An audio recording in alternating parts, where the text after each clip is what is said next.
Hello everyone, welcome to deep study. Deep study में आपका स्वागत है।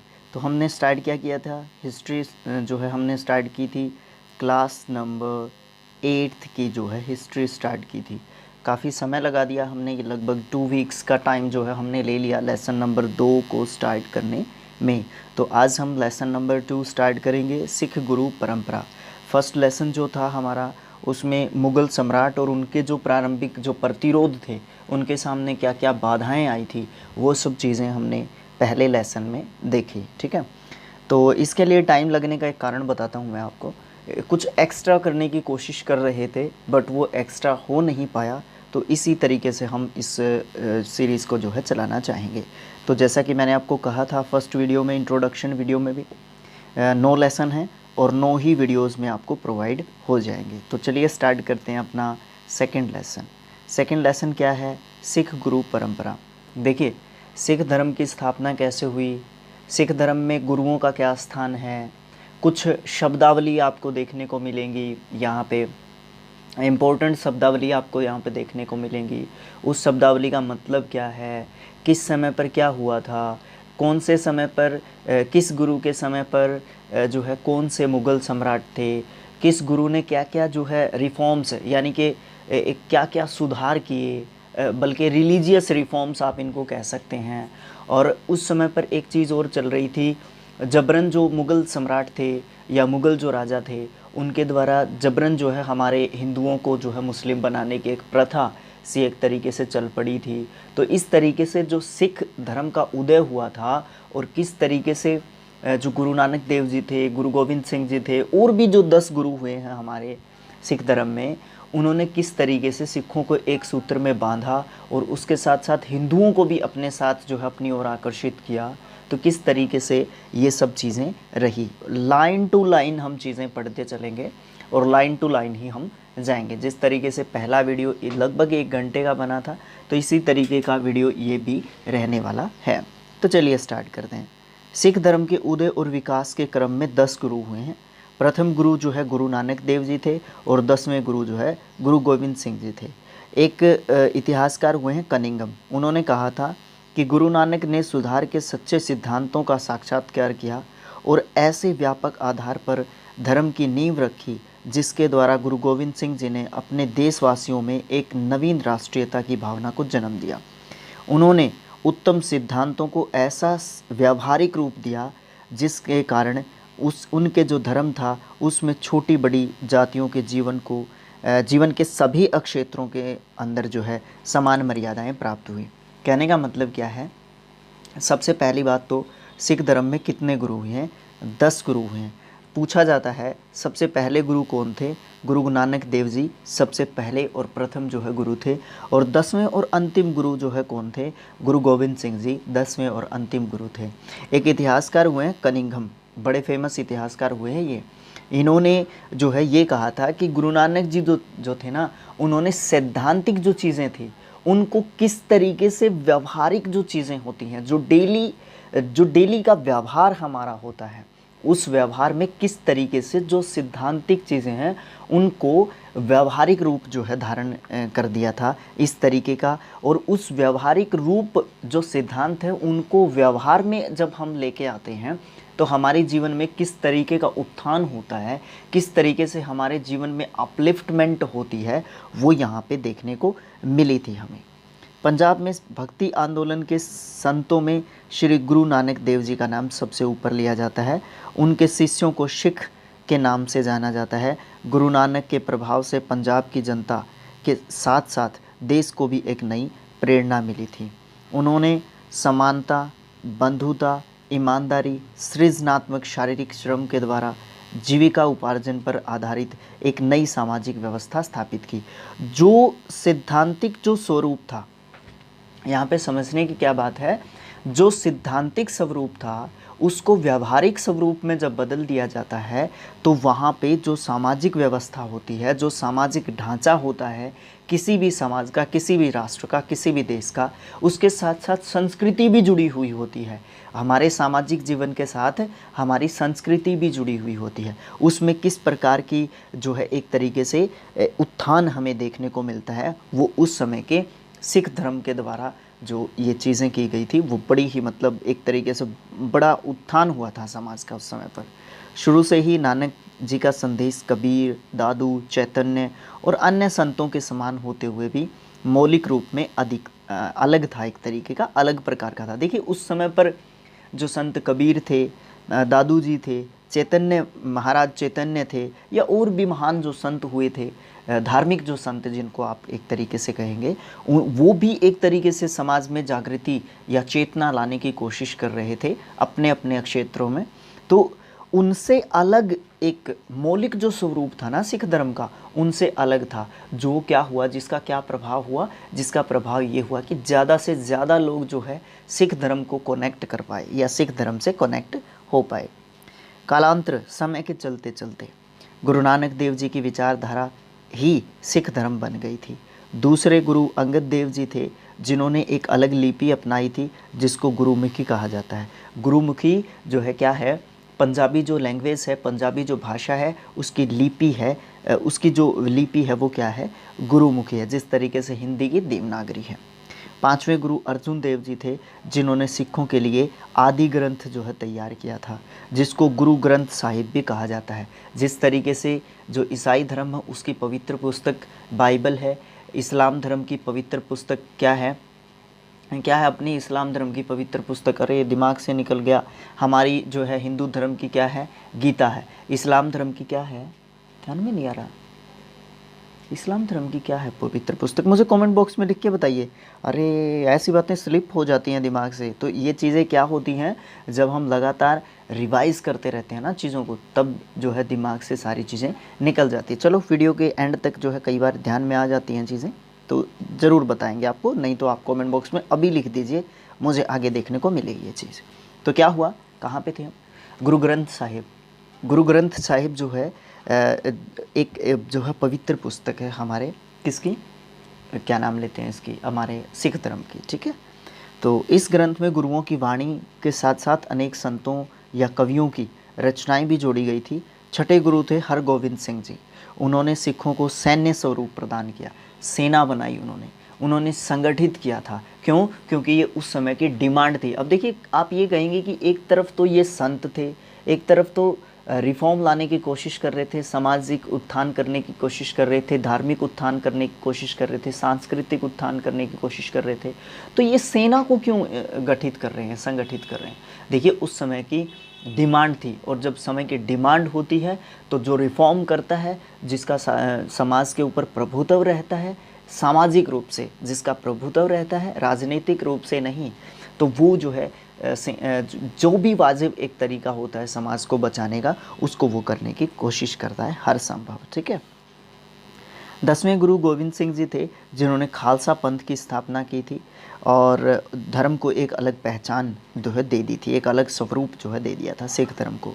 उन्होंने सिख गुरु परंपरा को समाप्त कर दिया और एक पवित्र ग्रंथ की स्थापना की थी जिसको गुरु ग्रंथ साहिब के नाम से जाना जाता है। उसको ही अब अगले गुरु के लिए घोषित कर दिया था और उन्होंने ये कह दिया था कि आगे कोई भी सिख धर्म का गुरु नहीं बनेगा, मैं 10वां गुरु हूँ, इसके बाद कोई भी गुरु नहीं बनेगा।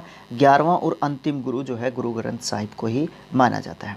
और सिख धर्म तो आप जानते ही हैं, वीरता और बलिदानों का जो है एक तरीके से प्रतीक जो है रहा है। सबसे पहले हम 10 गुरुओं की बात करते हैं। पहले गुरु गुरु नानक देव जी थे जो 1469 से 1539 तक जो है रहे थे, ठीक है। गुरु अंगद देव जी थे 1539 से 52 तक रहे थे। अमरदास जी थे 52 से 74 तक रहे थे। गुरु रामदास जी थे वो 74 से 81 तक रहे थे। गुरु अर्जुन देव जी 81 से 1606 तक रहे थे। गुरु हरगोविंद सिंह जी थे 1606 से 1644 तक रहे थे।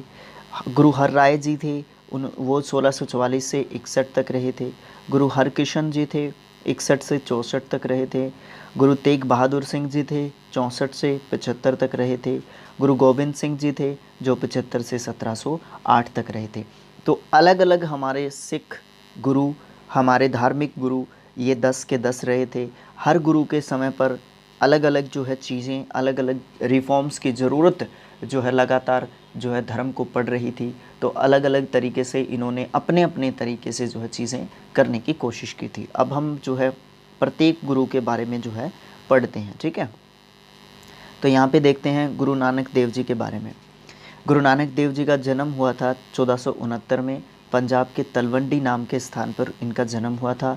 इनके पिताजी का नाम मेहता कालू चंद था और इनकी माता का नाम तृप्ता था। ये पूछ ली जाती हैं चीज़ें कई बार, तृप्ता जो है कौन थी, या जो गुरु नानक देव जी थे उनकी माता जी का नाम क्या था, उनके पिताजी का नाम क्या था, उनका जन्म कब हुआ था, उनका जन्म कहाँ पे हुआ था, ये किस राज्य में पड़ता है, आजकल ये किस देश में पड़ता है या किस जगह पे पड़ता है, ठीक है, आजकल जो है इसको किस नाम से जाना जाता है। तो इस तरीके की चीज़ें आप जो है एक तरीके से निकालने की कोशिश किया करें। तो तलवंडी जो आजकल ननकाना साहिब में के नाम से जाना जाता है और अब ये पाकिस्तान में है। गुरु नानक देव जी का जन्म कार्तिक मास की पूर्णिमा के दिन हुआ था। ये बालक बड़ा होकर आध्यात्मिक गुरु के रूप में प्रसिद्ध हुआ, जिसको हम गुरु नानक देव जी के नाम से जानते हैं। जब नानक जी 7 वर्ष के थे तो उन्होंने शिक्षा के लिए उनको जो है कहाँ पे भेज दिया गया था, पंडित गोपाल दास जी की जो है पाठशाला है वहाँ पे भेज दिया गया था। जन्म से ही या बाल्यकाल से ही या छोटे ही थे उसी समय बचपन से ही उनकी रुचि जो है किस में थी, आध्यात्म में थी। एक बार उनके पिता ने उन्हें 20 रुपये दिए थे और वो 20 रुपये देकर उनको ये कहा था कि आप जो है व्यापार करने के लिए जाएं। तो उन्होंने रास्ते में कुछ भूखे साधुओं को देखा और उनको भोजन कराने में ही अपना सारा धन लगा दिया। और पिताजी ने जब ये पूछा कि तूने व्यापार क्यों नहीं किया, तो उन्होंने कहा कि मैंने सच्चा सौदा कर दिया है, व्यापार तो मैं नहीं कर पाया लेकिन मैंने उन पैसों का एक अच्छा यूज़ जो है किया है। तो इस तरीके की चीज़ें, इस तरीके की सोच जब बाल्यकाल से ही हमारे गुरुओं के अंदर थी तो वो बड़े होकर जाहिर सी बात है उनके अंदर जो है वो चीज़ भी होनी चाहिए, है ना। तो उसके बाद देखते हैं गुरु नानक देव जी के विवाह जो था वो सुलखनी नामक जो है युवती से हुआ था जो बटाला की रहने वाली थी। उनके 2 बेटे थे, श्रीचंद और लक्ष्मी दास। लक्ष्मी चंद नहीं है, लक्ष्मी दास हैं। उनकी बहन का नाम नानकी था जो उनसे 5 वर्ष बड़ी थी। अब वो उनकी शादी जो है जयराम नाम के व्यक्ति से हुई थी जो कि सुल्तानपुर रियासत के थे। वहाँ ये वही समय था जब विदेशी आक्रमण लगातार भारत के ऊपर चल रहे थे और जो सामाजिक व्यवस्था थी वो बिल्कुल छिन्न भिन्न खिंड-मिंड हो चुकी थी एक तरीके से।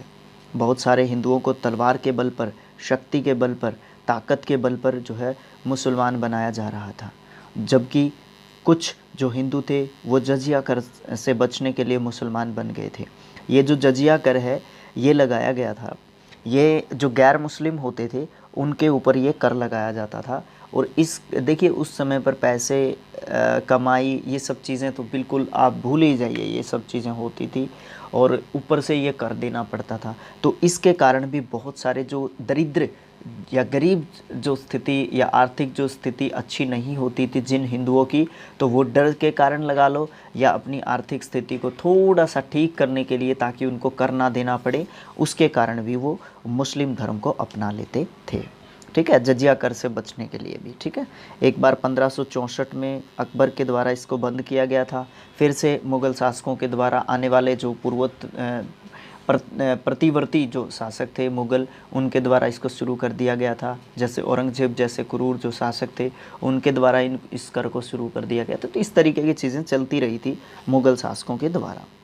उत्तर भारत में राज आश्रय न मिलने के कारण साहित्यिक कलाएँ, सामाजिक ढांचा बिल्कुल जो है, साहित्य, सामाजिक ढांचा, कला, संस्कृति सब कुछ जो है एक तरीके से नष्ट भ्रष्ट होने की तरफ चल रहा था।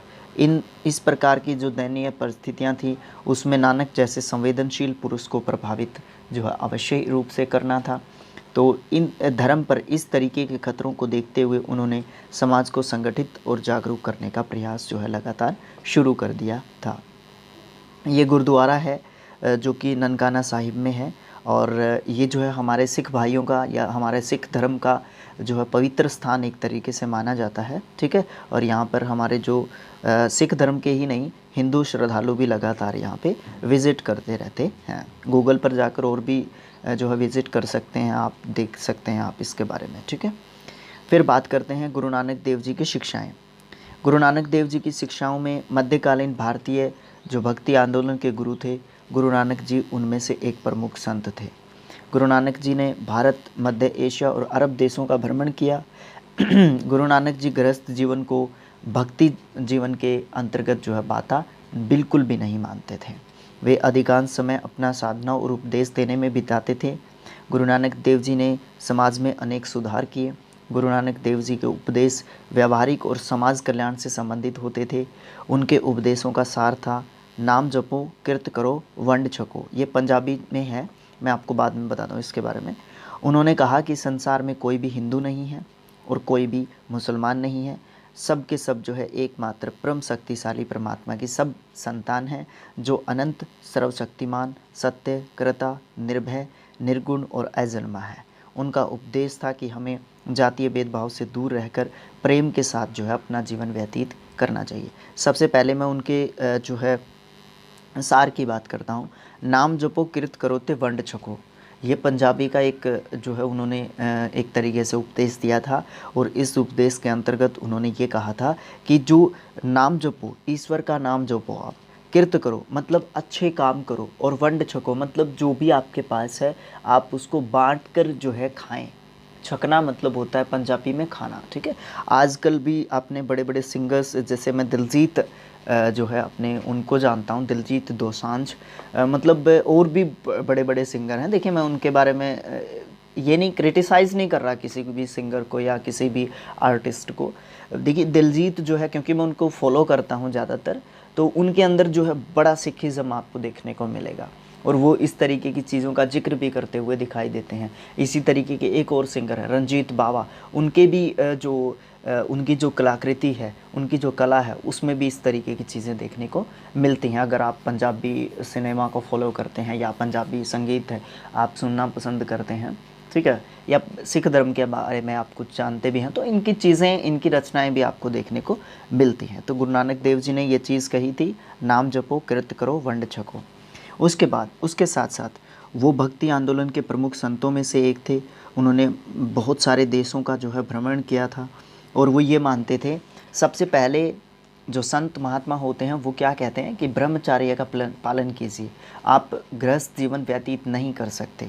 अगर आपने समाज की सेवा करनी है तो आप गृहस्थ जीवन में मत जाइए। लेकिन जो गुरु नानक देव जी थे वो ये मानते थे कि गृहस्थ जीवन के साथ साथ आप धर्म, संस्कृति, समाज, इन सब चीज़ों का अंदर जो है अपना एक वाजिब योगदान जो है दे सकते हैं। आप जो है कोई भी मुस्लिम नहीं है, कोई भी हिंदू नहीं है। सबसे पहली बात तो सब एक परम परमात्मा की संतान है, और सबको जातीय और धार्मिक जो भेदभाव है उससे दूर रहकर जो है क्या करना चाहिए, समाज के अंदर अपना योगदान देना चाहिए, और प्रेम भाव के साथ जो है अपना जीवन व्यतीत करना चाहिए। उसके बाद हम बात करते हैं, वापस अपनी जो कड़ी है उस पर लौट आते हैं। बाला और मर्दाना, ये दो जो है प्रमुख उनके साथी थे। मर्दाना गुरु नानक देव जी से लगभग 10 वर्ष बड़े थे, तो कितना अनुभव होगा उनको, कितना उनको ज्ञान होगा। तो वे गुरु नानक देव जी की एशिया की यात्रा में उनके साथ रहे थे। मर्दाना रबाब बजाते थे, ये एक यंत्र होता है, गाने बजाने का एक यंत्र होता है रबाब, ठीक है।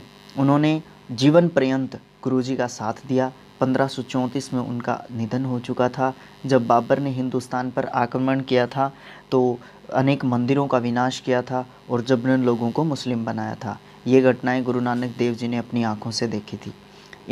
इनका दुखदपूर्ण जो विवेचन था वो बाबर वाणी नाम का एक रचना है। गुरु ग्रंथ साहिब में बाबर वाणी के नाम से एक कॉलम आपको देखने को मिलता है।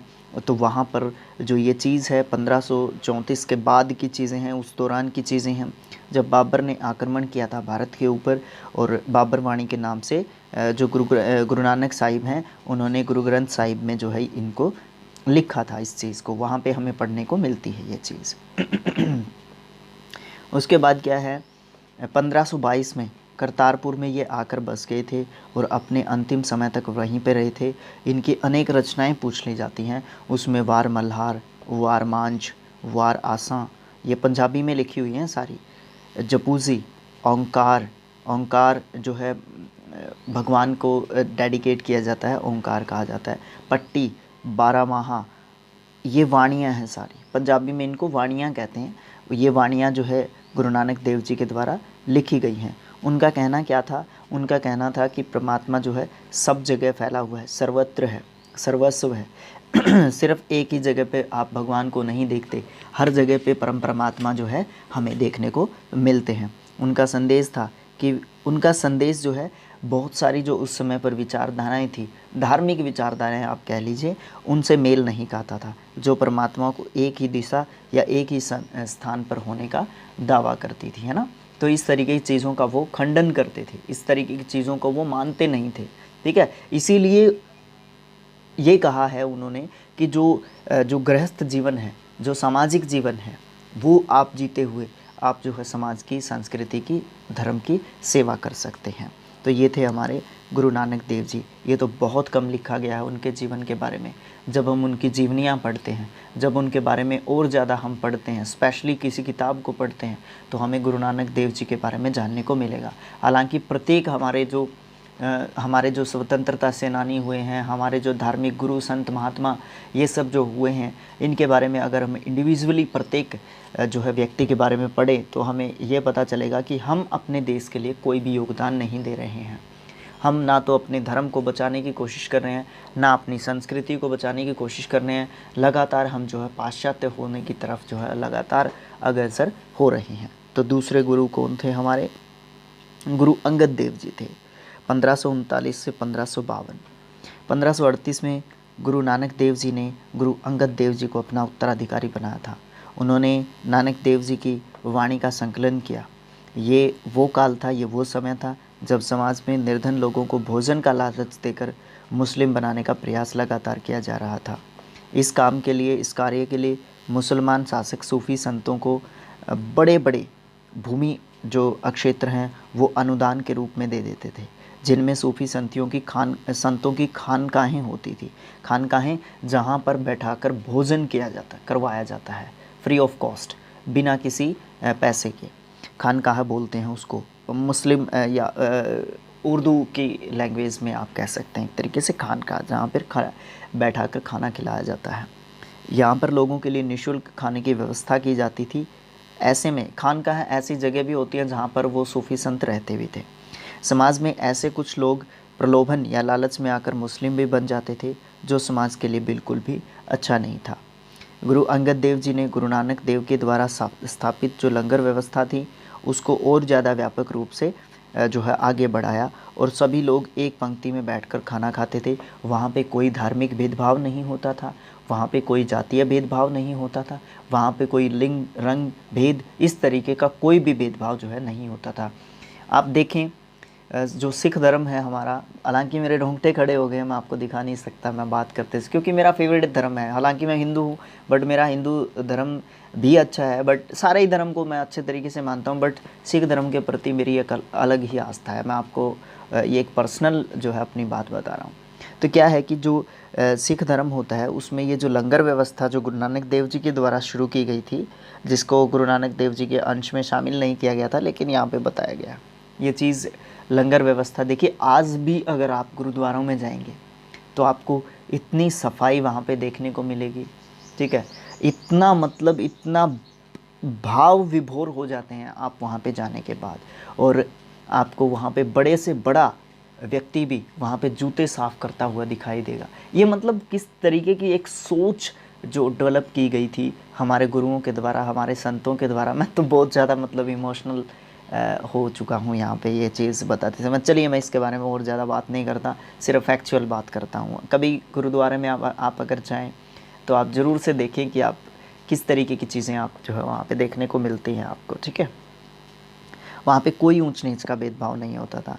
और गुरु अंगद देव जी की पत्नी, धर्म पत्नी जो है वहाँ पे इस प्रकार की जो ये व्यवस्था थी इनकी देखरेख करती थी। तो कहने का मतलब क्या है, ये पूरी जो ये पैराग्राफ हमने पढ़ी, यहाँ पे क्या बात है। सबसे पहली बात तो यहाँ पे दूसरे नंबर के गुरु कौन थे हमारे सिख धर्म में? गुरु अंगद देव जी। और इनके समय पर क्या हो रहा था, जबरन जो मुस्लिम बनाया जा रहा था, लोगों को मुस्लिम धर्म में कन्वर्ट किया जा रहा था, ज़्यादा से ज़्यादा मुस्लिम धर्म जो है पैर पसार रहा था यहाँ पे। तो इन्होंने क्या किया था, एक कमी इन्होंने देखी थी उस समय पर। क्या देखी थी? लंगर व्यवस्था को इसने और ज़्यादा डेवलप करने की, और ज़्यादा विकसित करने की कोशिश की, ताकि लोग जो है खानकाहों में जाकर खाना ना खाएं, लोग जो है क्या करें, अपने गुरुद्वारों में आकर जो है खाना एक तरीके से खाएं, और यहाँ पर भी फ्री ऑफ कॉस्ट जो है लोगों को प्रोवाइड किया जाता था खाना। दूसरी बात, गुरु अंगद देव जी के समय पर क्या हुई, पंजाब में मुग़लों का प्रभाव जो है काफ़ी बढ़ रहा था, और उस समय पर हम भी, मतलब हरियाणा भी जो है पंजाब का ही एक हिस्सा होता था, तो हम ये कहेंगे कि हमारे पंजाब में बढ़ रहा था, क्योंकि मैं ये कह सकता हूँ कि मेरी स्टेट पंजाब थी। तो मुग़लों का प्रभाव बढ़ने के कारण अखाड़ों की जो परंपरा है वो जो है छिन्न भिन्न हो गई थी एक तरीके से। इसको पुनः स्थापित करने के लिए खंडूर साहिब में जो है अखाड़ा स्थापित किया था हमारे गुरुदेव जी ने, और यहाँ पर उनके शिष्य जो है अक्सर व्यायाम किया करते थे। वो एक और महत्वपूर्ण कार्य जो हमारे गुरुदेव जी ने किया था वो किया था, गोविंदवाल नाम की जो जगह है, जो नगर है, उसको स्थापित किया था। सन 1546 में उन्होंने अपने विश्वसनीय भाई अमरदास जी को व्यास नदी के तट पर एक गांव बसाने का कार्य जो है सौंपा था। गुरुजी के भाई ने अपने अमरदास को अपना उत्तराधिकारी भी जो है, अब गुरुजी ने अपने भाई अमरदास को अपना उत्तराधिकारी, यानी कि अगला जो धार्मिक गुरु था, सिख गुरु था, तीसरे नंबर का सिख गुरु था, उसको जो है घोषित कर दिया था कि अगला गुरु जो है कौन होगा, अमरदास जो है होगा।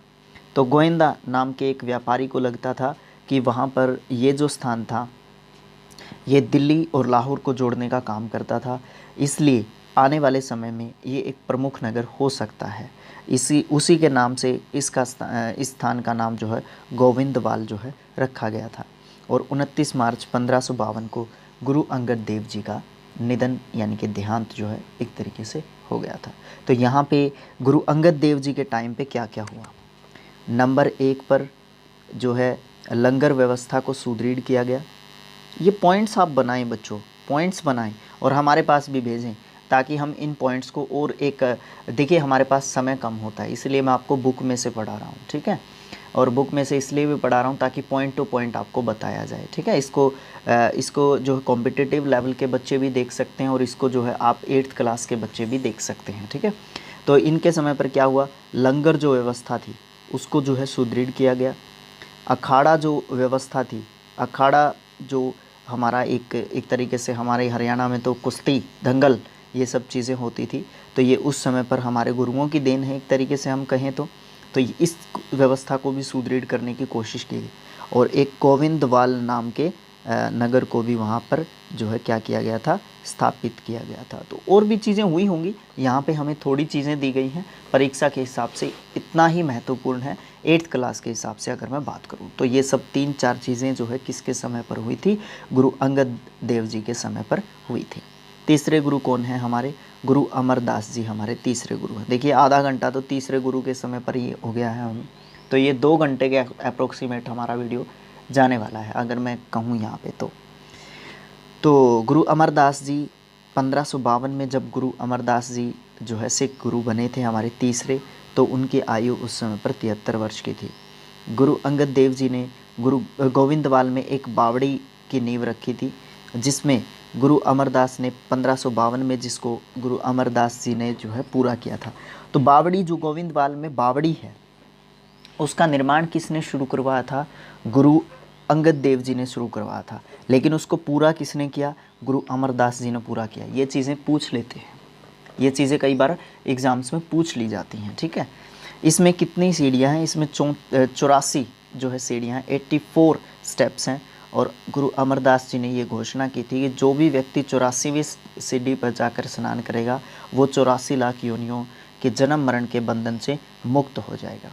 उन्होंने लंगर व्यवस्था को और ज़्यादा विस्तृत रूप प्रदान करते हुए एक नारा, एक तरीके से एक विचार दिया था, पहले पंगत फिर संगत। पहले आप खाना खाएं, फिर आप जो है कीर्तन भजन इस सब चीज़ के लिए बैठें। ये पंजाबी का ही है, ये भी प्रोवर्ब एक तरीके से आप कह सकते हैं। तो इन्होंने इस विचार को जो एक तरीके से सुदृढ़ किया अमरदास जी ने। इस परंपरा के अनुसार गुरु के दर्शन से पहले जो है आपको क्या करना होगा, पहले आपको लंगर छकना होगा, लंगर यानी कि भोजन करना होगा। एक और कार्य जो इनकी दूरदर्शिता को प्रमाणित करता है, इन्होंने मंजी प्रथा को जो है स्थापित किया था। आगे बताएगा मंजी प्रथा क्या होती है, या फिर मैं अभी बता दूं, नहीं आगे बता देते हैं आपको क्या होगा। इन्होंने आसपास के 22 क्षेत्रों को जो है बांट दिया था 22 भागों में, और वहाँ पर 22 जो है विश्वास पात्र शिष्य अपने धर्म प्रचार के लिए भेजे। और ये शिष्य जो है मंजी यानी कि चारपाई पर, मैंने कहा था ना आगे जो है ये चीज़ आपको देखने को मिलेगी। मंजी यानी कि चारपाई पर बैठकर लोगों को गुरुओं का संदेश सुनाया करते थे। इसी प्रथा को, इसी बात को, इसी चीज़ को, इसी इंसिडेंट को क्या कहा जाता है? मंजी प्रथा कहा जाता है। तो मंजी प्रथा पूछें तो क्या कहा जाता है? ये किस समय पर शुरू हुई थी? कौन से गुरुजी के अंतर्गत ये शुरू की गई थी? क्या थी? ये सब चीज़ें आपसे पूछी जा सकती हैं। समाज सुधार की दृष्टि से उन्होंने एक और काम किया था। उस समय पर इस्लाम जो धर्म था उसके कारण अनेक स्त्रियां या तो बुर्का पहनती थी या पर्दे में रहती थी। तो गुरु अमरदास जी का कहना था कि प्रथा, ये जो प्रथा है, ये पर्दा है, जो ये केवल स्त्रियों के लिए पर्दा नहीं है, ये तो एक भेदभाव से भरी एक कलंकित जो है चीज़ है, बल्कि इसके कारण स्त्रियों का मानसिक, शारीरिक और आध्यात्मिक विकास नहीं हो पाता है।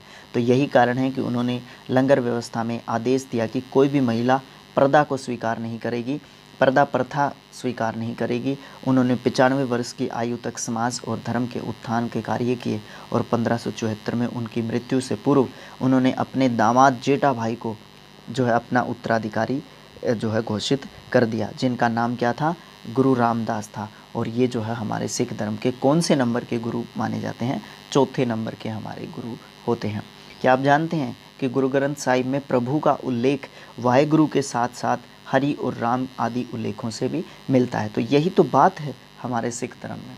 सिख धर्म में सिर्फ सिख धर्म की चीज़ें ही नहीं हैं, उसमें हिंदू धर्म का भी मिक्स आपको देखने को मिलता है। हालांकि हिंदू धर्म से ही निकला हुआ एक तरीके से धर्म आप सिख धर्म को कह सकते हैं।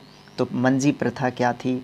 ठीक है, 1574 तक अपनी मृत्यु से पहले इन्होंने किसको अपना जो है अगला गुरु घोषित किया था, अपना उत्तराधिकारी घोषित किया था? ठीक है, मंजी प्रथा के बारे में इन्होंने किया। और 84 जो सीढ़ियाँ हैं वो कहाँ पे हैं? एक बावड़ी के अंदर हैं। ये बावड़ी कहाँ पे है?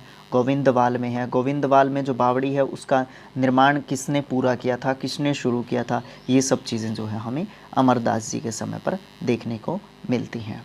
गुरु रामदास जी, गुरु रामदास जी जो है चौथे गुरु थे हमारे। और 1574 से 1581 तक सबसे कम समय तक मुझे ऐसा लगता है कि हमारे ये गुरु रहे थे। 7 वर्ष तक ये अपनी गद्दी पर रहे थे, गुरुजी की गद्दी पर। और इनके समय पर ही अमृतसर नगर की स्थापना हुई थी।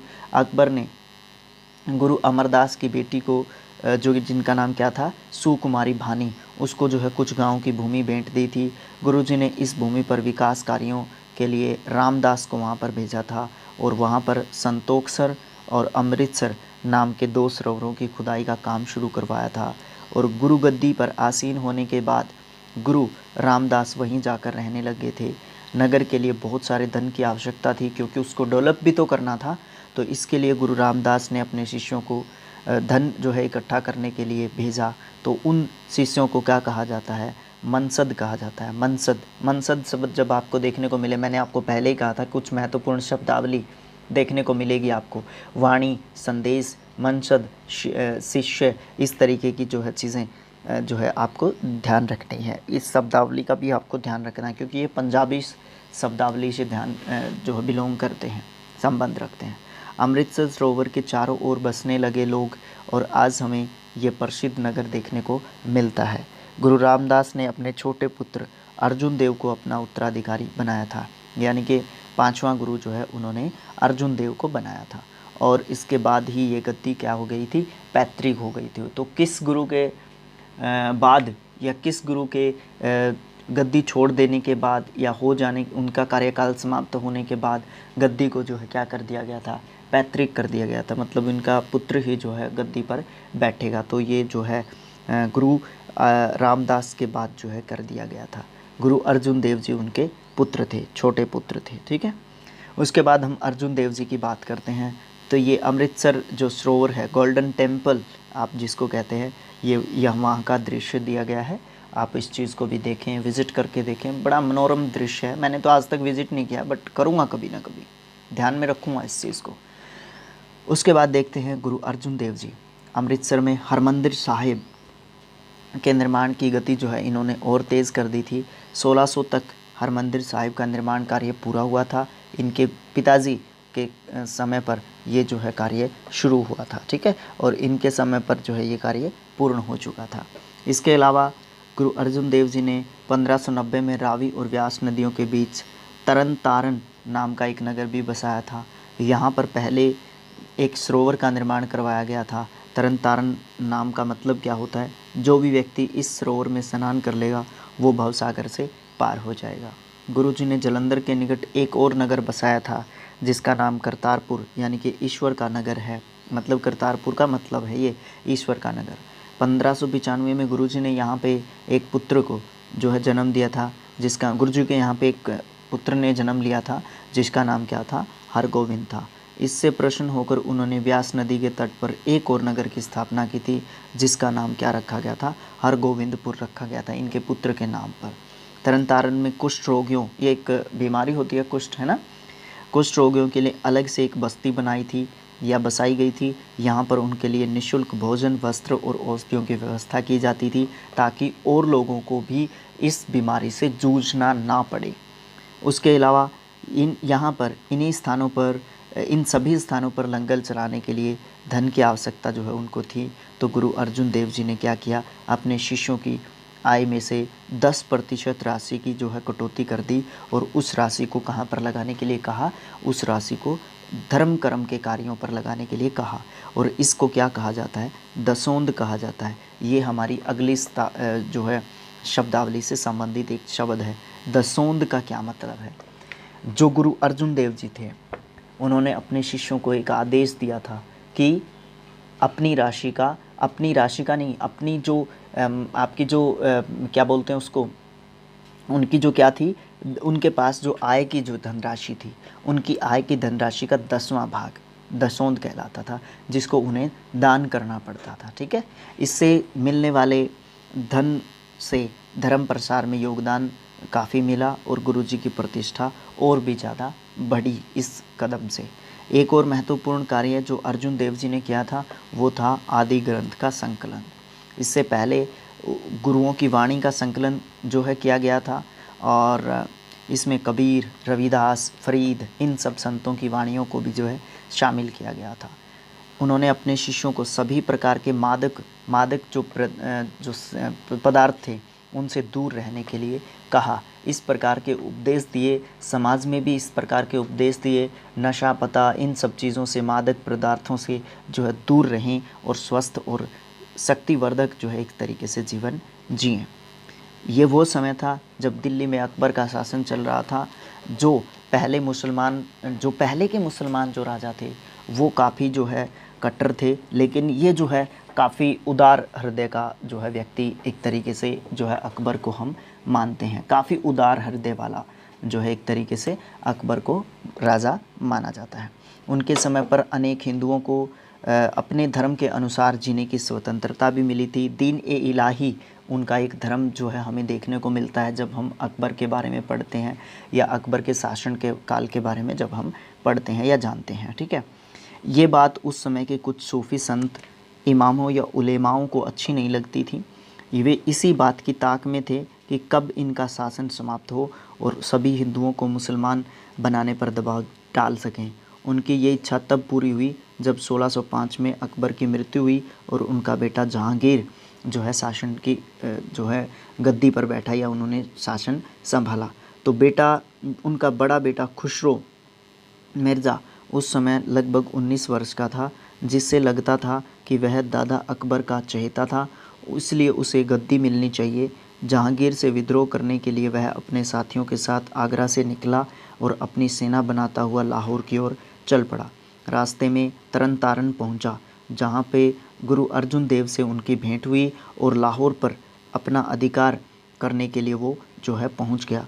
जहांगीर अपनी विशाल सेना लेकर लाहौर पहुंचा और अपने बेटे और उनके साथियों को पकड़कर जो है दिल्ली लेके आया। कौन? जहांगीर, ठीक है। और उसने सभी साथियों जो जहांगीर का बेटा था उसको जो है काफ़ी जो है यातनाएं दी और उसके साथियों को भी कड़ी यातनाएं दी और उनको मरवा दिया और जहांगीर ने अपने बेटों को अंधा करवा दिया। जहांगीर कट्टर मुसलमान था और गुरुजी को बंदी बना दिया क्योंकि उनके पास गया, वो उनकी शरण ली थी उसके बेटे ने। उन पर राजद्रोह का केस करके अपराध में भारी जुर्माना लगा दिया गया और 1606 में गुरुजी को बहुत सारी शारीरिक यातनाएं देकर शहीद कर दिया। तो गुरु हमारे जो थे, गुरु अर्जुन देव जी जो हमारे थे, उनके समय पर क्या क्या हुआ, ये सारी चीज़ें हमें ध्यान रखनी होगी। तरन तारण नामक नगर की स्थापना हुई, ठीक है। हरमंदिर साहिब का जो निर्माण कार्य है वो पूरा हुआ, ठीक है। हरगोविंद जो इनके बेटे थे उनके नाम पर जो है नगर की स्थापना हुई। तरन तारण नामक नगर की स्थापना हुई। दसोंध जो प्रथा है वो शुरू की गई और आदि ग्रंथ का संकलन हुआ, ठीक है। वाणी और जो है उपदेशों को बढ़ाने की कोशिश की इन्होंने, ठीक है। और इनके समय पर क्या हुआ, जो अकबर जहांगीर का जो बेटा था, जहांगीर का बेटा था खुसरो मिर्ज़ा, ये कौन था, ये पूछा जा सकता है, खुसरो मिर्ज़ा कौन था। तो ये जहांगीर का बेटा था। ये जो है अपने अर्जुन देव जी के पास आया था। इसी के कारण इनको भी बंदी बनाकर अपने बेटे के साथ साथ ये सेना लेकर वहाँ पर पहुँच गया और अपने बेटे के साथ साथ गुरुजी को भी ये पकड़कर ले आया था और उनको शारीरिक कष्ट दिए इन्होंने और लास्ट में जो है उनको शहीदी प्राप्त हो गई। उसके बाद अर्जुन देव जी के बेटे छठे गुरु हमारे बनते हैं हरगोविंद सिंह जी। गोविंद सिंह जी मन में मतलब एक नाम है, ये पवित्र नाम है ये तरीके से हमारे लिए, तो मन में बैठ गए हैं ये। और ये जो है अर्जुन देव जी के एकलौते पुत्र थे, तो इन्होंने गद्दी संभाली उनके बाद, क्योंकि गद्दी इस समय तक पैतृक भी हो चुकी थी। 1609 में जहांगीर को पता चला कि सिखों की गतिविधियां कम होने के स्थान पर बढ़ गई हैं, तो उन्होंने गुरुजी को सिखों पर लगाए गए जुर्माने न भरने के अपराध में ग्वालियर के किले में कैद कर दिया था। हरगोविंद सिंह जी को ग्वालियर के किले में कैद कर दिया था। 2 वर्ष तक बंदी बनाए रखा और 1611 में उन्होंने छोड़ दिया। 1609 में पकड़ लिया था और 11 में उन्होंने मुक्त कर दिया था। इसके बाद गुरुजी पंजाब लौटे, उन्होंने तुरंत अपने जो है वही गतिविधियाँ जो भी वो करते थे उनको जो है जारी रखा। अभी तक सभी गुरुओं ने भारतीय गुरु शिष्य प्रणाली की शांति, गुरु शिष्य की जो प्रणाली होती है उसी की भांति आध्यात्मिक ज्ञान पर बल दिया था, किंतु इन्होंने अपने शिष्यों को आत्मविश्वास और निडरता के गुण भी जो है दिए। उसके साथ साथ, ठीक है, इन्होंने अकाल तख्त का निर्माण किया और अपने शिष्यों को आध्यात्मिक और व्यवहारिक जो है शिक्षा देने के साथ साथ उनको 2 तलवारें दी थी और उन तलवारों को नाम दिया गया था। एक का नाम मीरी था और एक का नाम पीरी था, जो आध्यात्मिक और सांसारिक दोनों पक्षों का प्रतीक थी। मतलब एक तलवार जो है आध्यात्मिक पक्ष को रखती थी और दूसरी तलवार जो है सांसारिक पक्ष को भी प्रतीक जो है एक तरीके से मानी जाती है। सिखों को शस्त्रधारी बनाने का प्रमुख उद्देश्य मुग़लों से अपने धर्म और अपनी जनता की जो है रक्षा करना था। तो ये गुरु गोविंद सिंह जी द्वारा बनाया गया ये श्री अकाल तख्त का ये दृश्य जो है आप यहाँ पर देख रहे हैं। तो यहाँ तक देख लेते हैं। गुरु हरगोविंद सिंह जी ने जो है सैन्य रूप प्रदान करने की एक क्या कह सकते हैं आप, एक गतिविधि जो है तैयार कर ली थी। इनको जेल में डाला गया था, इनको बंदी बनाया गया था, इनको कैद कर लिया गया था। कब किया गया था, किसके द्वारा किया गया था, उस समय पर इनका समकालीन जो मुग़ल राजा है वो कौन था, जहांगीर था, ठीक है। तो इस तरीके की चीज़ें हमसे लगातार पूछी जाती हैं। इसके बाद इन्होंने सिर पर कलगी धारण की थी। सिखों के सिर पर आपको कलगी देखने को मिलती है, वो जो है इन्होंने धारण की थी सबसे पहले, और अपने वंशजों को आदेश दिए थे, निर्देश दिए थे कि वे धन की अपेक्षा घोड़े और शस्त्रों का जो है इकट्ठा करने की कोशिश करें। जल्द ही उनके पास एक विशाल संख्या में घोड़े और शस्त्र इकट्ठे हो गए थे। आदेश मानते थे गुरुजियों का, पालन करते थे। लोग अपने बच्चों को भी जो है वहाँ पे भेजते थे कि अब देखिए आगे देखिए आप, इन्होंने अपने 52 अंगरक्षक जो है नियुक्त किए और उनके आह्वान पर, उनके आदेश पर पंजाब के लोगों ने अपने बच्चों को गुरु की सेवा के लिए भेजा ताकि धर्म की रक्षा की जा सके। गुरुजी ने 500 नौजवानों को 100 5 जत्थों में बांटा और इन जत्थों के नाम दिए थे विधिचंद, लंगाह, पिराना, जेठा और पैरा। इसमें प्रत्येक ग्रुप में 100 जो है लड़के होते थे। और इन्होंने विशेष संगीत मंडली बनाई जो रात को जो है हर मंदिर की परिक्रमा करते हुए हाथों में मशाल लेकर ढोलक की धुन पर वीर रस के गीत गाया करती थी। तो इस तरीके से सैन्य स्वरूप किसने प्रदान किया, ये जो है 5 जो है अलग अलग जो है ग्रुप बनाए थे। प्रत्येक ग्रुप में कितने सैनिक होते थे, कितने लड़के होते थे, और जो है परिक्रमा करते हुए क्या किया जाता था। परिक्रमा करते समय हरमंदिर साहिब की परिक्रमा की जाती थी, किस जगह की परिक्रमा की जाती थी, कब की जाती थी, किसके द्वारा की जाती थी, ये सब चीज़ें जो है हमसे पूछी जाती हैं लगातार। आध्यात्मिक शिक्षा देने के लिए गुरुजी ने हरमंदिर साहिब का उपयोग किया था। उन्होंने हरमंदिर श्री के सामने पश्चिम की ओर अकाल तख्त का निर्माण करवाया था। 12 फुट ऊंचे एक चबूतरे का निर्माण करवाया जो दिल्ली के मुख्य सिंहासन या मुग़ल सिंहासन से कुछ ऊंचा बनाया गया था। इस पर आसीन होकर वो अपने शिष्यों को राजनीतिक शिक्षा भी देते थे। इसके साथ साथ राजनीति शिक्षा भी देना शुरू कर दिया गया था अब तक बच्चों को। अपने शिष्यों को अस्त्र शस्त्र भी यहीं पे प्रदान किए जाते थे। इस तख्त के निकट ही एक अखाड़ा भी बनाया गया था जिसमें व्यायाम करने के लिए वो प्रेरित करते थे अपने शिष्यों को। यह तख्त मुग़लों के लिए मानो एक चुनौती के रूप में उभर रहा था। इनके 5 पुत्र थे, गुरदिता, अनिराय, अटल राय, तेग बहादुर, सूरजमल। ये 5 पुत्र थे। इनके सिखों में उत्साह का संचार करने के लिए और धर्म का प्रचार करने के लिए इन्होंने कश्मीर, उत्तर प्रदेश, पंजाब इन जगहों के अलग अलग क्षेत्रों में यात्राएं की। इन 5 पुत्रों ने, गुरुजी के 5 पुत्रों ने, इतिहासकार मानते हैं कि गुरु जहांगीर ने गुरुजी की ग्वालियर के कारागार से मुक्ति के बाद पंजाब की ओर कोई ध्यान नहीं दिया था, लेकिन जब शाहजहाँ ने गद्दी संभाली दिल्ली की तो उन्होंने एक बार फिर से धर्म और अधर्म के बीच जो है संघर्ष शुरू होना वाजिब सी बात थी।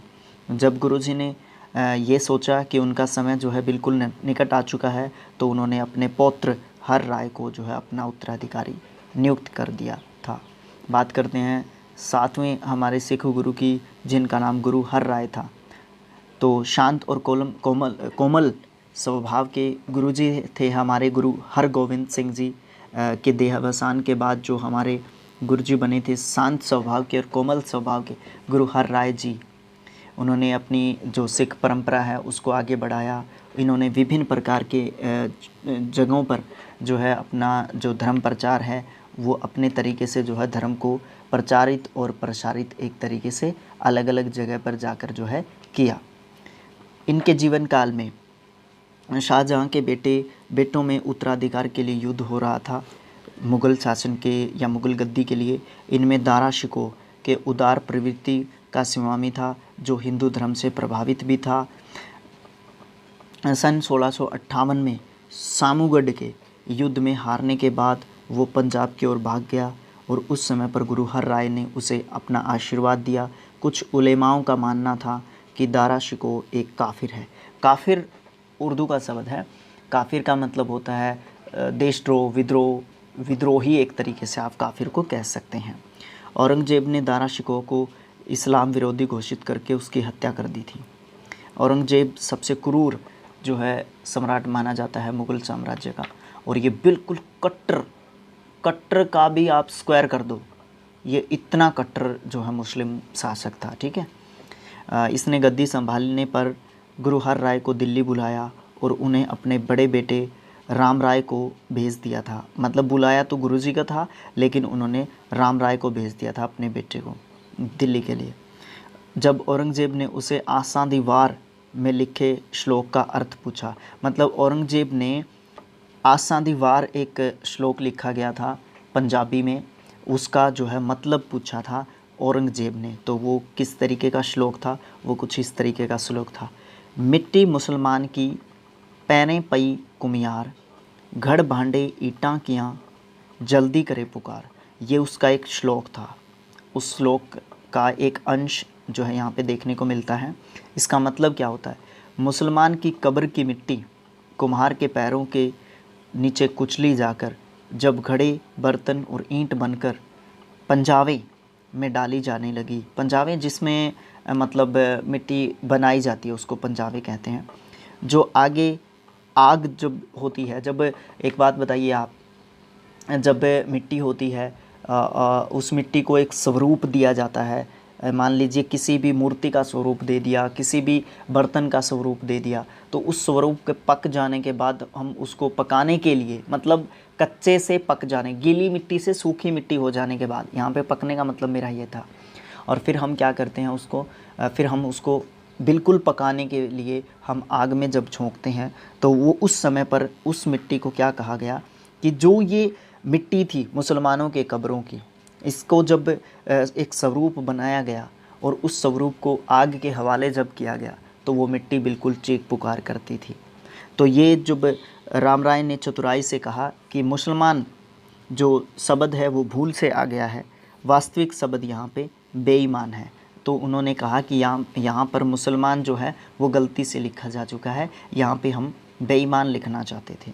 इससे औरंगजेब संतुष्ट हो गया, लेकिन गुरु हर राय जो है अपने बेटे से नाराज़ हो गए थे कि तूने ये क्यों कहा कि यहाँ पे हम बेईमान लिखना चाहते थे, तो तू सीधा कह सकता था कि मुसलमान कहना चाहते थे हम। तो उन्हें लगा कि बेटे ने गुरु की नानक वाणी को ही बदल कर कायरता की जो है एक तरीके से परिचय दे दिया है। तो इससे उन्हें अपने बेटे, छोटे बेटे हरकिशन को अपना उत्तराधिकारी नियुक्त किया, बजाय कि अपने बेटे हर राय के। ठीक है, तो आगे देखते हैं। उसके बाद जो है हम गुरु हरकिशन के बारे में जानते हैं। जब गुरु हरकिशन जी गद्दी पर बैठे तो उनकी आयु केवल 5 वर्ष और 3 महीने की थी। उनको बाल गुरु के नाम से भी जाना जाता है। अब मुझे जाहिर सी बात है, आपको बताने की ज़रूरत ना हो कि बाल गुरु जो है कौन से गुरु को माना जाता है, किन को माना जाता है, ये कौन से नंबर के गुरु थे। उनके बड़े भाई राम राय ने दिल्ली जाकर औरंगजेब से गुरुजी की शिकायत की, तो औरंगजेब ने गुरुजी को दिल्ली दरबार में पेश होने का आदेश दिया। उसको राम राय को जो है क्या हो गया था, हर राय तो इनके पिताजी थे, तो राम राय जो था वो भड़क गया इस बात से कि मुझे जो है गद्दी नहीं देगी, तो वो औरंगजेब के पास चला गया। ठीक है, तो उसने बुलाया औरंगजेब ने गुरुजी को। गुरुजी उनकी माताजी दोनों दिल्ली आए, गुरुजी और उनकी माताजी दोनों दिल्ली आए और राजा जय सिंह के बंगले पर ठहरे। और यहाँ पर गुरुजी चेचक रोग से ग्रस्त हो चुके थे, जिसके कारण उनका निधन हो गया था। अपने देहांत से पहले उन्होंने एक नारियल और 5 पैसे मंगवाए थे। इन वस्तुओं को पकड़कर उन्होंने 3 बार घुमाया था और कहा था बाबा बकाला। इन शब्दों से उनका मतलब ये था कि उनके उत्तराधिकारी उनके दादाजी होंगे, जो बकाला अमृतसर में रहते हैं। 30 मार्च 1664 को उनका देहांत हो गया था। तो मतलब वापस से गुरुजी के पास ही गद्दी एक तरीके से पहुंच गई थी। जो हमारे बाल गुरु थे वो ज़्यादा समय नहीं ले सके थे और उनका देहांत हो गया था। चेचक क्या कौन सी बीमारी थी, वो वहाँ पे कौन सी बीमारी उनको जो है हो गई थी, उनको जो है वहाँ पे चेचक बीमारी हो गई थी, बिल्कुल ठीक बात है। तो उसके कारण उनका निधन हो गया था। अगले हमारे 9वें गुरुजी बने थे तेग बहादुर सिंह जी। तेग बहादुर सिंह जी 1664 में हरकिशन की अंतिम इच्छा के अनुसार उनके शिष्य नारियल और 5 पैसे लेकर बकाला में रह रहे उनके दादाजी के पास गए। जो गुरु हरकिशन जी थे, हमारे छोटे जो बाल गुरु जी थे, उनके शिष्य गए थे, नारियल और 5 पैसे लेकर बकाला में रह रहे दादाजी के पास गए थे, जिन्हें हम आज गुरु तेग बहादुर के नाम से जानते हैं। इन शिष्यों ने गुरु गद्दी ग्रहण करने का आग्रह किया और गुरु तेग बहादुर जी ने गद्दी पर आसीन होने के बाद धर्म की रक्षा और प्रचार प्रसार के लिए बहुत सराहनीय कार्य उन्होंने किए। इस समय पर मुग़ल शासक औरंगजेब दिल्ली का शासक था। उनके आदेश के अनुसार देश भर में सभी हिंदुओं पर अत्याचार किए जा रहे थे, मंदिरों को तोड़ा जा रहा था, यानी कि धर्म खिंड-बिंड की स्थिति में था एक तरीके से। उन्होंने बहुत सारे मंदिर जो तुड़वाए थे अपने शासनकाल के दौरान। तो उसके बाद गुरुजी धर्म के प्रति निष्ठा सुनकर कश्मीरी पंडित उनसे मिलने आए, गुरुजी से मिलने आए। यहाँ पे ये गुरुद्वारा शशिगंज है जो कि दिल्ली में है। ठीक है, उन्होंने गुरुजी को बताया कि किस तरीके से पूरे कश्मीर में हिंदू जो हैं मुसलमान बनने पर उनको मजबूर जो है एक तरीके से किया जा रहा है और मंदिर तोड़कर उनके स्थान पर मस्जिदें बनाई जा रही हैं। धर्म पर आए इस खतरे को देखकर गुरुजी ने पंडितों का समर्थन करने का निश्चय कर लिया और वे पंडितों के साथ दिल्ली चले आए। 11 दिसंबर 1675 में दिल्ली के चांदनी चौक पर भाई मतीदास, भाई सतीदास, भाई दयाला के साथ गुरु तेग बहादुर जी को शहीद कर दिया गया। जहाँ पर उनका सिर काटा गया वहाँ पर आज गुरुद्वारा शशिगंज साहिब है। हिंदू धर्म की लाज रखने के लिए उनको हिंद की चादर भी कहा जाता है। हिंद की चादर कौन से गुरु जी को कहा जाता है, इनकी मृत्यु कैसे हुई थी, इनकी मृत्यु जहाँ पे हुई थी वहाँ पे कौन सा गुरुद्वारा बनाया गया है, ये सब चीज़ें हमसे पूछी जा सकती हैं। देखिए यहाँ तक आपको बहुत सारी चीज़ें हमारे सिख धर्म के बारे में जानने को मिल रही हैं, सिख धर्म के बारे में देखने को मिल रही हैं, सिख धर्म के बारे में हमें जांच पड़ताल करने को मिल रही हैं, है ना। तो इस तरीके की चीज़ें आप देखें कि किस तरीके से का जीवन उस समय पर चल रहा था और गुरुओं ने, उनके शिष्यों ने, उनके अनुयायियों ने, लोगों ने किस तरीके से गुरुओं का साथ दिया था धर्म और संस्कृति को बचाने में, प्रचार प्रसार करने में, ये सब चीज़ें करने में। अब हम बात करते हैं गुरु गोविंद सिंह जी की। 1675 से 1708, 22 दिसंबर 1666 में पटना में गुरु तेग बहादुर जी के घर उनकी पत्नी माता गुजरी देवी ने एक बालक को जन्म दिया था पटना में। उस बालक का नाम गुरु गोविंद दास रखा गया था। गुरु तो जब ये गद्दी पर बैठे तब लगा गया था। ये जो है इकलौते पुत्र थे गुरु तेग बहादुर जी के। उन्होंने, जिनको हम गुरु गोविंद सिंह जी के नाम से जानते हैं, 1672 में गुरु तेग बहादुर सपरिवार आनंद साहिब में रहने लगे, जहाँ गुरु गोविंद दास की जो शिक्षा दीक्षा हुई थी। उन्होंने संस्कृत की शिक्षा पंडित हंसराज जी से और फ़ारसी की शिक्षा गुरु काजी पीर मोहम्मद से, वज़ीर सिंह से जो है घुड़सवारी और अस्त्र शस्त्र की शिक्षा और विद्या ज्ञान की थी। इसके साथ साथ गुरु बख्श सिंह जी से उन्होंने गुरुमुखी यानी कि पंजाबी का ज्ञान प्राप्त किया। तो ये अलग अलग क्षेत्रों के अलग अलग जो है उनके गुरु थे।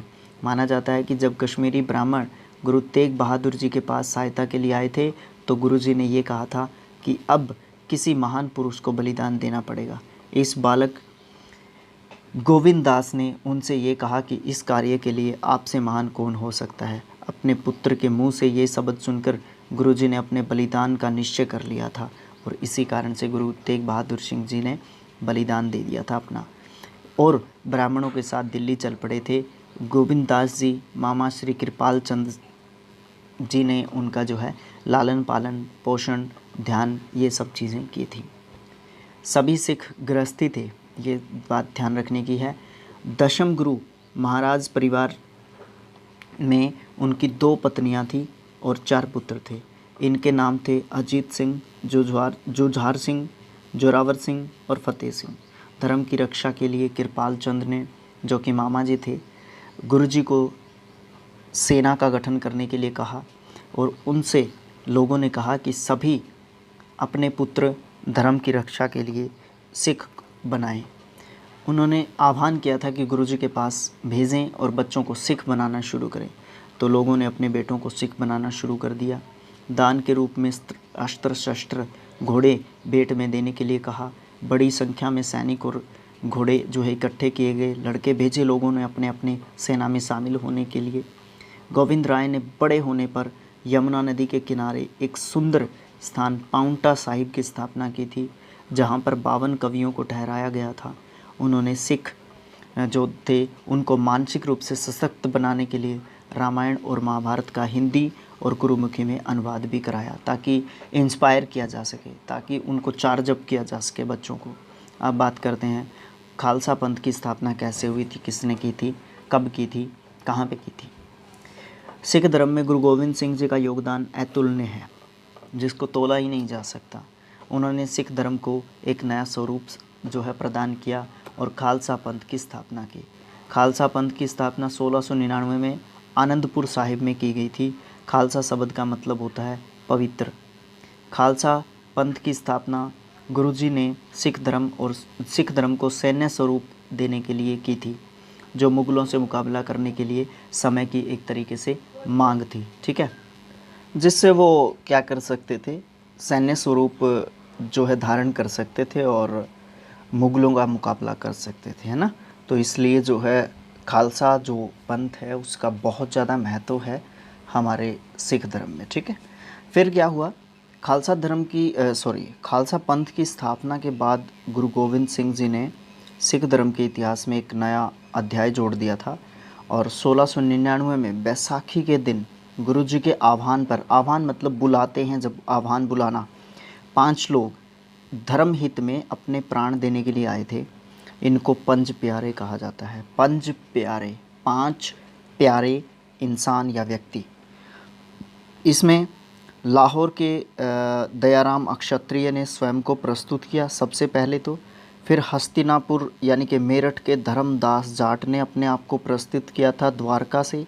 मोहकम चंद जी ने, दर्जी थे जो कि उन्होंने अपने आप को पेश किया। बीदर के साहिब चंद नाई ने अपने आप को पेश किया। और जगन्नाथपुरी उड़ीसा से हिम्मत राय कहार ने अपने आप को जो है प्रस्तुत किया था। ये 5 व्यक्ति जो थे जिन्होंने अपने प्राणों की आहुति दी थी गुरुजी के आह्वान पर धर्म और कर्म की रक्षा के लिए, तो ये पंज प्यारे जो है इतिहास में कहलाते हैं हमारे। ठीक है, इन सब को गुरुजी के समक्ष पंज प्यारों के रूप में प्रस्तुत किया गया था।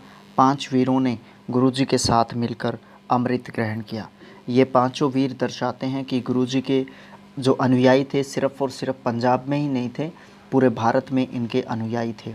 इसके बाद गुरुजी ने सब के नामों के साथ सिंह लगा दिया, तो उस समय पर ये सिंह जो नाम था ना वो दिया गया था। तो गुरु गोविंद सिंह जी ने ये सिंह नाम जो है दिया था एक तरीके से। और वे स्वयं भी गोविंद दास के नाम पर गुरु गोविंद सिंह जी कहलाए। तो उन गुरु गोविंद सिंह जी ने खालसा की स्थापना करके भविष्य में सिखों के लिए 5 प्रतीक धारण करना जरूरी कर दिया था। और ये क्या थे? केश, कृपाण, कड़ा, कंघा और कच्छा। ये 5 प्रतीक जो है इन्होंने रखे थे। और ये प्रत्येक सिख लड़के को ये जो है अपने साथ रखने चाहिए।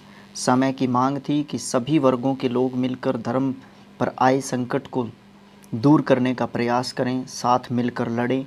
गुरुजी ने अपनी दूरदृष्टि से एक ऐसी सेना का निर्माण किया था जो मुग़लों से लोहा ले सकती थी।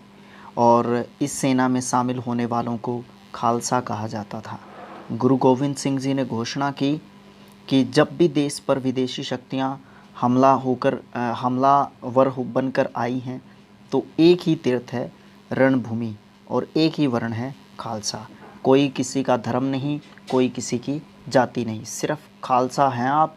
और सिर्फ एक ही तीर्थ है रणभूमि, मतलब युद्ध क्षेत्र, जहाँ पे आपने क्या करना है, जहाँ पे आपने युद्ध करना है। बात करते हैं गुरु गोविंद सिंह जी के संघर्ष की, तो बघानी की लड़ाई की बात करते हैं सबसे पहले।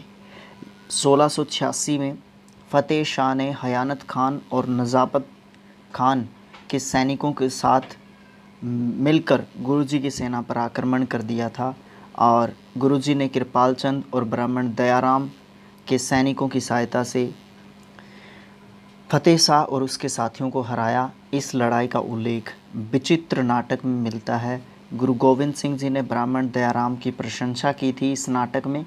और वो ब्राह्मण जो है ऐसे लड़ रहा था मानो उसने पांडवों के गुरु द्रोणाचार्य ने युद्ध की दीक्षा दी हो, ऐसे लड़ रहा था। मतलब उसकी लड़ने की कला, उसकी लड़ने की जो तरकीब थी, जो तरीका था उसके लड़ने का, तो उन्होंने अपने मामा कृपाल चंद की वीरता की भी प्रशंसा उस नाटक में की है। विजय के बाद वो आनंदपुर साहिब में आए। उन्होंने केशगढ़, आनंदगढ़, फतेहगढ़ नाम के किलों का वहाँ पे निर्माण करवाया। तो वहाँ पर उन्होंने बघाने की लड़ाई के बाद जो है इन किलों की स्थापना हुई थी। और ये लड़ाई 1686 में हुई थी।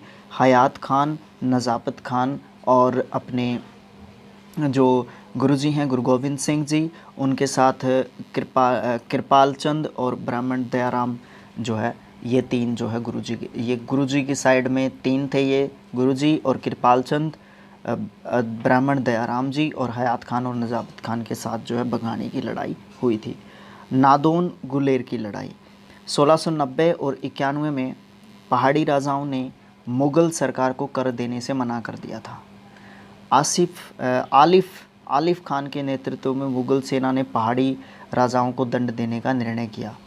नादौन नाम के स्थान पर मुग़ल सेना और पहाड़ी राजाओं के बीच में युद्ध हुआ।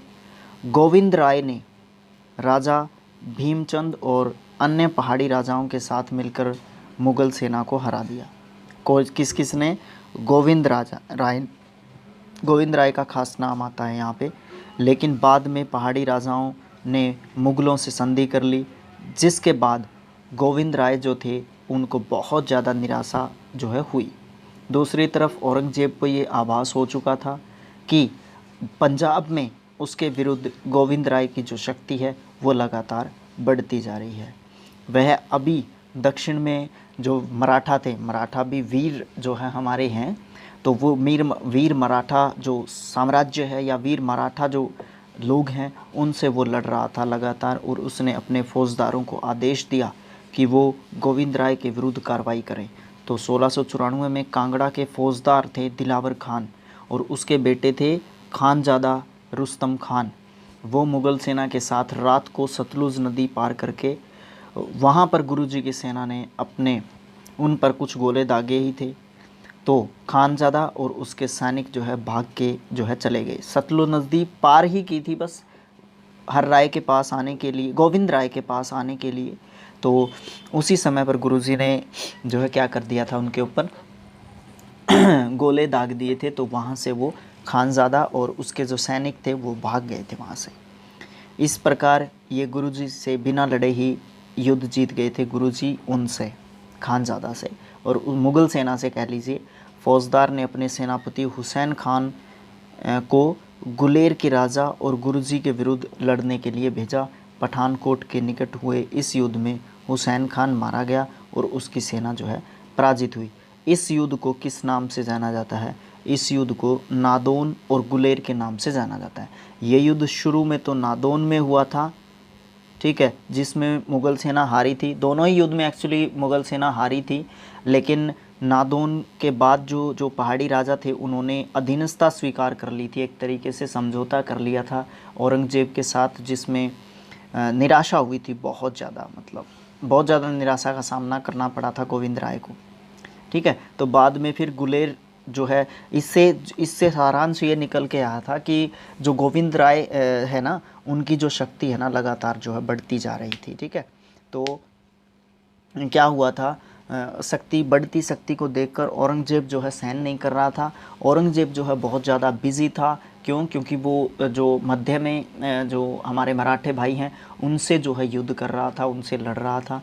तो क्या हुआ, उसने जो है हुसैन खान को भेजा था। तो हुसैन खान को कहाँ पे हराया था? हुसैन खान को गुलेर में हराया था। आनंदपुर साहिब का प्रथम युद्ध 1700 में औरंगज़ेब के 10,000 सैनिक दीना बेग और पेंदा खान के साथ युद्ध में पंजाब पहुँचे थे युद्ध लड़ने के लिए। यहाँ पे गुरु गोविंद सिंह जी ने एक ही बाण से पेंदा खान का वध कर दिया, जिससे मुग़ल सेना भयभीत होकर मैदान छोड़कर भाग गई। बिलासपुर के राजा भीमचंद का कहना था कि यदि गुरुजी आनंदपुर साहिब में रहना चाहते हैं तो उसका किराया दें, अन्यथा उनको यहाँ से निकलना होगा। कुछ इतिहासकारों ने ऐसा माना कि गुरुजी के बढ़ते प्रभाव से वो खुश नहीं था, इसलिए उसने उनसे किराया लेने की बात की थी। फिर गुरुजी पर दबाव डालने के लिए भीमचंद ने अपने सहयोगियों के साथ आनंदपुर साहिब को घेर लिया और गुरुजी उनसे युद्ध नहीं करना चाहते थे, तो इसलिए उन्होंने क्या किया, वो आनंदपुर को छोड़कर किरतपुर के निकट निर्मोह नाम के स्थान पर चले गए थे। तो उसको आनंदपुर साहिब का युद्ध माना जाता है, और वो भी कौन सा? प्रथम। और ये कब की बात है? ये 1700 की बात है। फिर है निर्मोह का युद्ध, क्योंकि आनंदपुर से वो किरतपुर के पास एक निर्मोह नाम की जगह थी, वहाँ पे चले गए थे। तो वहाँ पे भी एक युद्ध हुआ था, एक छोटा सा युद्ध हुआ था वहाँ पे भी। 1702 में वज़ीर खान के नेतृत्व में मुग़ल सेना ने सिखों पर हमला कर दिया था। उस समय पर गुरुजी और उनकी जो सेना थी वो निर्मोह में रुकी हुई थी। दूसरी ओर से मुग़लों का सहयोग करने वाले कुछ पहाड़ी राजाओं ने भी साथ मिलके मुग़ल सेना के उन पर हमला कर दिया था। ये 2 दिन तक चलने वाला युद्ध था, जिसमें गुरुजी की सेना जीत गई और वज़ीर खान अपनी सेना के साथ जो है मैदान छोड़कर भाग गया। इसके बाद बसोली का युद्ध हुआ था। निर्मोह के बाद गुरुजी अपनी सेना के साथ हिमाचल के बसोली में चले गए थे, जहाँ पे राजा धर्मपाल उनका सहयोगी था।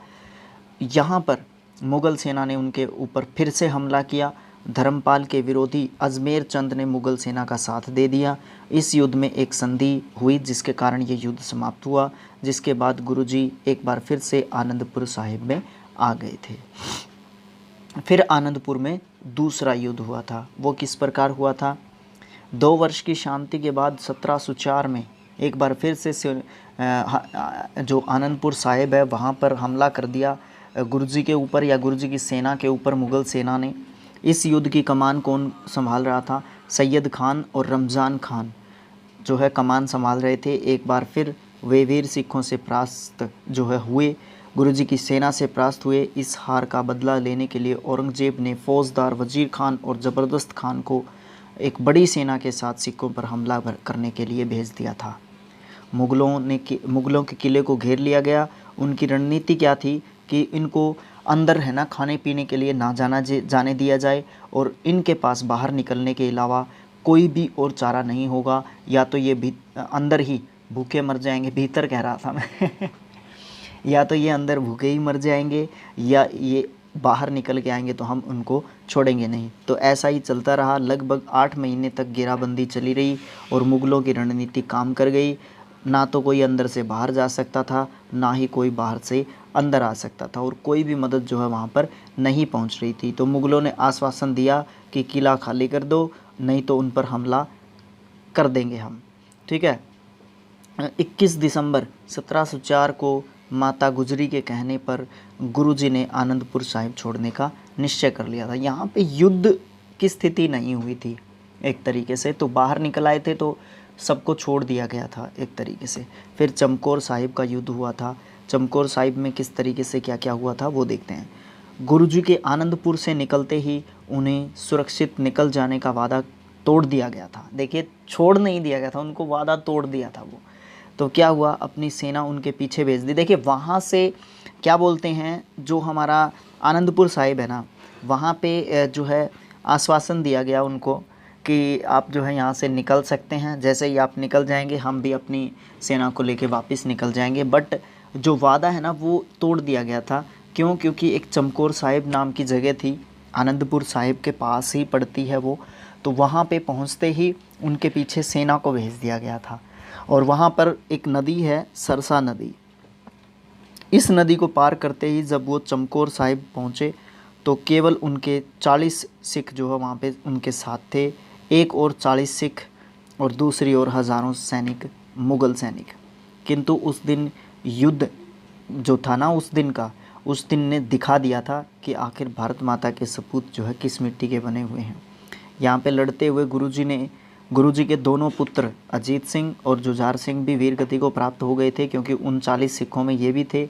2 छोटे बेटे जो थे जोरावर सिंह और फतेह सिंह को सरहिंद के सूबेदार ने जीवित दीवार में चिनवा दिया था। ये इतने गंदे लोग थे ना हमारे भी। 5 प्यारों में से 3 साहिब सिंह, मोहकम सिंह और हिम्मत सिंह भी यहाँ पे शहीद हो गए थे। पूरे दिन के संघर्ष के बाद केवल 5 ही सिख जीवित बचे थे 40 में से। ठीक है, तो पूरे दिन वहाँ पे युद्ध चला था और कितनी बहादुरी से हज़ारों सैनिकों के साथ केवल 40 जो हमारे सैनिक थे, हमारे सिख भाई थे, सिख जो सेना थी, गुरुजी की जो सेना थी वो लड़ी थी। उसके बाद हुआ था खिदराना का युद्ध। गुरु गोविंद सिंह चमकौर साहिब से निकलकर खिदराना की ओर चले। खिदराना तक पहुँचते पहुँचते लगभग 2000 सैनिक और सिख जो है गुरुजी की सेना में शामिल हो चुके थे, लेकिन इनका सामना 10,000 सैनिकों से अब होना था। फिर क्या हुआ, इन 2000 सिखों में से 40 सिख ऐसे थे जो आनंदपुर साहिब में उनको छोड़ के अपने घर चले गए थे। उनकी पत्नियों ने जब उन्हें इनकी कायरता के लिए लज्जित किया तो वो दोबारा से गुरुजी की सहायता के लिए वापस आए। इस युद्ध में अन्य सिखों के साथ 40 और भी वीरगति को प्राप्त हो गए थे और उनको 40 मुक्तें कहा जाता है। इस बात को इनकी स्मृति में ही खिदराना का नाम मुक्तसर जो है रखा गया है, यानी कि मुक्ति की झील। क्या आप जानते हैं गुरु गोविंद सिंह जी ने मुग़ल सम्राट औरंगजेब को फ़ारसी भाषा में जफ़रनामा पत्र लिखकर उनके कुकृत्यों के लिए उनको डांट फटकार लगाई थी और उनके अत्याचारों के विरुद्ध अपनी लड़ाई को बिल्कुल सही यानी कि न्यायोचित जो है एक तरीके से ठहराया था। और गुरु गोविंद सिंह जी के अंदर ये हिम्मत थी कि वो एक शासक को इस तरीके की डांट फटकार का लेटर, पत्र सीधा लिख सकते थे। ये एक बड़ी बहादुरी का काम आप एक तरीके से कह सकते हैं। और कितना जो है उन्होंने जो है संघर्ष किया, कितना संघर्ष लगातार वो लोग करते रहे। खिदराना से गुरुजी तलवंडी पहुँचे थे। तलवंडी में गुरु गोविंद सिंह जी ने अपनी स्मृति के बल पर आदि ग्रंथ को दोबारा से लिखा, दशम पातशाह ग्रंथ का भी संकलन किया। इसीलिए तलवंडी जो है उसको गुरु की काशी कहा जाता है। 1707 में मुग़ल बादशाह बहादुर शाह ने उन्हें अपने साथ दक्षिण जाने के लिए आग्रह किया था। गुरुजी तलवंडी से महाराष्ट्र के नांदेड़ में आए। नांदेड़ में 1708 में एक पठान ने गुरु गोविंद सिंह जी की पीठ में छुरा घोंप दिया, जिससे गहरे घाव के कारण 1708 में गुरु गोविंद सिंह जी इस संसार को छोड़कर परम ज्योति में समा गए थे। गुरु गोविंद सिंह जी ने जनता में आत्मविश्वास का भाव जगाया, उन्हें अन्याय अत्याचार के विरुद्ध लड़ने का तरीका सिखाया, किस तरीके से आप लड़ सकते हैं। बंदा बहादुर सिंह का संघर्ष देखते हैं हम। कितना लेसन बाकी है? बिल्कुल, अभी तो 2 ही पेज जो है यहाँ पे बाकी हैं, ठीक है। तो 1.5 घंटे के आसपास हमारा ख़त्म हो जाना चाहिए लेसन। बंदा बहादुर सिंह जी का संघर्ष। देहांत के बाद, गुरु जी के देहांत के बाद, देहांत से पहले की बात है एक्चुअली। देहांत से पहले जो गुरु जी हैं, गुरु गोविंद सिंह जी, वो एक ऐसे महान वीर से मिले थे जिन्हें न केवल मुगलों से संघर्ष को जीवित रखा जिस व्यक्ति ने, बल्कि गुरु जी के बेटों की अमानवीय हत्या का प्रतिशोध भी लिया था। इस महानायक को विभिन्न नामों से जाना जाता है, माधोदास बैरागी, बंदा वीर बैरागी और बंदा सिंह बहादुर। ये नाम हैं बंदा सिंह बहादुर के 3-4। 1670 में जम्मू कश्मीर में स्थित राजौरी नाम के स्थान पर एक बच्चे का जन्म हुआ था। उसके माता पिता ने उसका नाम लक्ष्मण देव रखा था। बंदा बहादुर सिंह का नाम लक्ष्मण देव था बचपन का, जन्म का। उनका परिवार खेतीबाड़ी करने वाला परिवार था, इसीलिए लक्ष्मण देव भी कृषि में पिता का हाथ बटाने लगा था। एक हिरणी के शिकार के समय एक हिरणी का शिकार जो है वो देखा था, किया था। उस समय पर उनकी जो जीवन का जो विचार होता है, सोच विचार होती है, वो बदल गई थी। क्योंकि उसने हिरण को तड़पते हुए देखा था और उनके जीवन में एक वैराग्य भाव उत्पन्न हुआ और वो वैरागी समाज या संप्रदाय से जुड़ गए। वैराग्य की दीक्षा शिक्षा लेने के बाद उनका नाम माधोदास बैरागी हो गया था। उन्होंने विभिन्न अखाड़ों में शस्त्रों अस्त्रों की निपुणता अर्जित की थी, सीखी थी ये चीज़ें। 1708 में उनकी भेंट नांदेड़ में गुरु गोविंद सिंह जी से हुई थी, क्योंकि नांदेड़ में थे उस समय पर गुरु गोविंद सिंह जी। गुरु गोविंद सिंह जी ने माधोदास बैरागी को अमृत पान करवाया और फिर वे बंदा सिंह बहादुर के नाम से जाने जाने लगे। गुरुजी ने मुगलों द्वारा सभी गैर मुसलमानों पर हो रहे अत्याचारों को रोकने के लिए बंदा सिंह बहादुर को सिखों का सेनापति बना दिया। क्यों? क्योंकि उसके अंदर एक एबिलिटी थी, एक योग्यता थी, वो लड़ सकता था, बहादुर था, उसकी सोच विचार भी इस तरीके की थी। गुरु गोविंद सिंह ने बंदा सिंह बहादुर को 5 तीर देकर 25 सिखों के साथ पंजाब की तरफ रवाना किया। बंदा बहादुर सिंह के जीवन का असली सफ़र यहीं से शुरू हुआ था। उन्होंने औरंगजेब की मृत्यु के उपरांत जो अराजकता की स्थिति का लाभ उठाया। 1709 में उसने हरियाणा के सोनीपत के निकट शहरी खंडा नाम के स्थान पर डेरा लगाया बंदा सिंह बहादुर ने, और शीघ्र ही बंदा सिंह बहादुर सिखों की बिखरी हुई शक्ति को एकजुट करने में सफल हो गया। बंदा सिंह बहादुर के साथ बहुत सारे लोग जुड़ चुके थे। वो लोग थे जो मुग़लों के सताए हुए लोग थे। इन्हें बंदा सिंह बहादुर के रूप में एक योग्य नेता मिल चुका था। बंदा सिंह बहादुर ने एक विशाल सेना संगठित की और मुग़लों के विरुद्ध संघर्ष जो है शुरू कर दिया था। इस सेना में हर वर्ग के लोग शामिल थे जिनको ज़बरदस्ती मुसलमान बनाया जा रहा था। उन मुसलमानों को भी अपनी सेना में शामिल कर लिया गया था। इस सेना में उन मुसलमानों को भी अपनी सेना में शामिल कर लिया गया था जिनको जो है ज़बरदस्ती मुसलमान बनाया गया था, ठीक है। और इस सेना में ऐसे कारीगर भी थे जो शस्त्र बनाना जानते थे। और ये शहरी खांडा में जो स्थित बंदा बहादुर सिंह जी की प्रतिमा है, ये हमारे हरियाणा में आपको देखने को मिलेगी। आरंभ में ही बंदा सिंह बहादुर ने अनेक छोटी छोटी लड़ाइयाँ लड़ी, जीत हासिल की। उनकी पहली बड़ी जीत 1709 में समाना शहर की मानी जाती है। इस लड़ाई को जीतकर उन्होंने भाई फतेह सिंह को यहाँ का सूबेदार नियुक्त किया। उसके बाद वो गुड़ाम, ठस्का, मुस्तफ़ाबाद को भी आसानी से जीत चुका था।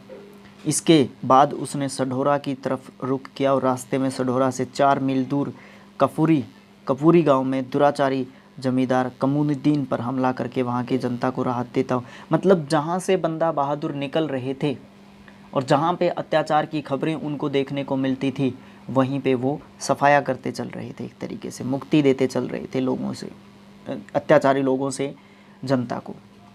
उसके बाद बंदा सिंह बहादुर ने सढौरा के अत्याचारी फौजदार उस्मान खान पर भी आक्रमण किया। सढौरा की लड़ाई में वहाँ की आम जनता, किसान, मजदूर सब ने मिलकर बंदा सिंह बहादुर का साथ दिया।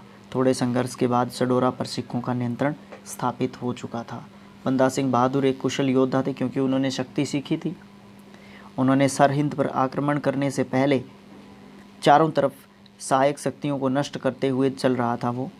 बंदा सिंह बहादुर ने 1710 में सरहिंद पर चढ़ाई कर दी।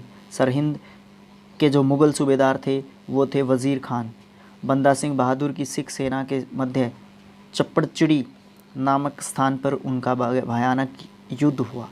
इस युद्ध में बंदा सिंह बहादुर की विजय हुई और उसने सिखों ने सरहिंद पर इस प्रकार से अधिकार स्थापित कर लिया। सरहिंद मुग़ल सल्तनत का एक महत्वपूर्ण शहर था, लेकिन फिर भी बंदा सिंह बहादुर ने उसे अपनी राजधानी बिल्कुल भी नहीं बनाया। सुरक्षात्मक या राजनीतिक दृष्टि के हिसाब से ये उसके लिए सही फैसला भी सही रहा है। बाद में ये फैसला सही भी सिद्ध रहा उसके लिए, क्योंकि सरहिंद मुख्य मार्ग पर स्थित था। उन्हें पता था कि मुग़ल सेना यहाँ हमला पक्का करेगी। इसलिए बंदा सिंह बहादुर ने सढौरा के निकट शिवालिक की पहाड़ियों में स्थित मुखलिसगढ़ के किलों को सिखों की प्रथम राजधानी बनाया था। ये बात पूछी जा सकती है, सिखों की प्रथम राजधानी कौन सी है या थी? और इस किले का नाम बदल दिया था उसने, उसका नाम रख दिया था लोहगढ़। यहीं से प्रथम सिख साम्राज्य की शक्ति या कार्य का संचालन हुआ था। बंदा सिंह बहादुर ने प्रशासन को सुचारू रूप से चलाने के लिए बाज सिंह को सरहंद, फतेह सिंह को समाना और विनोद सिंह व राम सिंह को थानेसर का सूबेदार बनाया था। उन्होंने गुरु नानक व गोविंद सिंह जी के द्वारा चलाए गए जो सिक्के थे, सरहिंद की विजय के बाद नया संवत भी शुरू किया। उसके बाद उन्होंने हुक्मनामे और फरमान जारी करने के लिए एक सील यानी कि मोहर को भी जारी किया। बंदा सिंह बहादुर ने प्रशासनिक कार्यों के साथ साथ जमींदारी प्रथा को समाप्त करके किसानों को जिस भी भूमि पर जो भी किसान कृषि करता था, खेती करता था, वो उसके नाम कर दी, स्वामित्व स्थापित कर दिया था जो किसान थे उनका। अगले 6 वर्षों में बंदा सिंह बहादुर की इस सेना ने सहारनपुर से लेकर लाहौर तक के क्षेत्र पर अधिकार कर लिया था। इतना बड़ा सिख साम्राज्य जो है स्थापित करने में सफल हो गया था बंदा सिंह बहादुर। 1715 में मुग़ल सेना ने उन्हें 800 साथियों सहित गुरदास नंगल नाम के स्थान से बंदी कर लिया। ओहो, यहाँ पे गड़बड़ हो गई थी। इसमें बंदा सिंह बहादुर का 4 साल का बेटा था अजय सिंह और उसकी पत्नी भी शामिल थे जब उनको बंदी बनाया गया था गुरदास नंगल नाम के स्थान से। 9 जून 1716 में दिल्ली में उन्हें अमानवीय यातनाएं देकर शहीद कर दिया गया था। इस प्रकार से 10 गुरुओं और बंदा सिंह बहादुर अपनी वीरता के लिए, साहस के लिए, संघर्ष से पंजाब के सिखों को विजय और स्वतंत्रता का पाठ जो है पढ़ाकर इस दुनिया से गए थे। किसानों व अन्य निम्न वर्गों में आत्मसम्मान की भावना उत्पन्न करके उन्हें परिस्थितियों से स्वयं लड़ने के लिए सिखाना, ये सब जो है प्रमुख दायित्व हमारे सिख भाइयों के या सिख जो हमारे गुरु हुए हैं या बंदा सिंह बहादुर हुए हैं, उन्होंने हमें सिखाई। भक्ति के साथ शक्ति, माला के साथ भाला, वाणी के साथ बाणा देकर सिख धर्म को एक नया स्वरूप इन्होंने दिया था। कार्यों और बलिदानों से ही भविष्य में पंजाब के रणजीत सिंह के नेतृत्व में शक्तिशाली सिख साम्राज्य की स्थापना जो है की गई थी। और आज भी जो है रणजीत सिंह को काफ़ी याद किया जाता है। तो हमारा लेसन इस प्रकार से समाप्त होता है।